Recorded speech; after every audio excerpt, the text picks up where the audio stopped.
Dominican priest, theologian, and philosopher St. Thomas Aquinas, in his Summa Theologica, sets forth 5 separate proofs for the existence of God.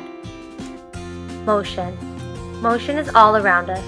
Whatever is in motion now was at rest until it was moved by something else, and that by something else, and on it goes.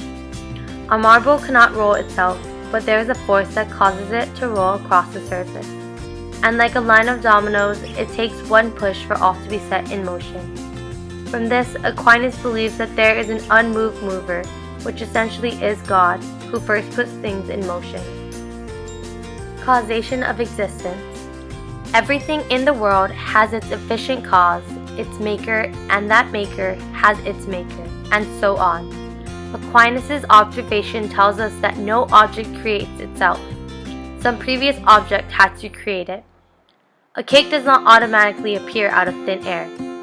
There is a process that goes into creating it, a use of several materials which were created by other materials, and so forth, which make other creations. Aquinas believed that ultimately there must have been an uncaused first cause, which we recognize as God, who began the string of existence for all things.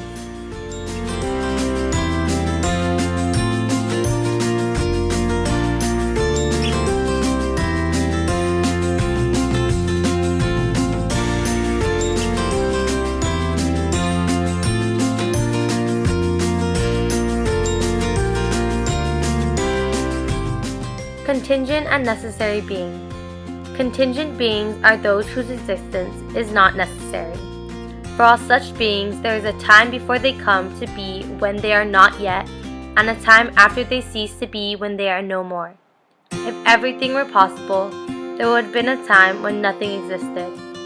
Nothing comes from nothing, so in that case, there would be nothing now. Plants are not capable of caring for themselves, so if they are not cared for, they will die. A necessary being is needed for the plant to survive. For a garden, a farmer or planter is needed to water and care for the vegetation.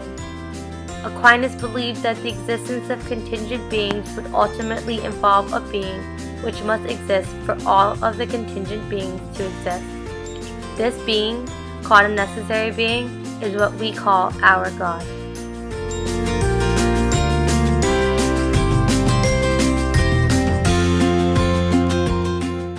To move, there must be an unmoved mover. To effect, there must be an ultimate cause. To be contingent, there must be a necessary being. These are just a few of the arguments set forth to prove God's existence.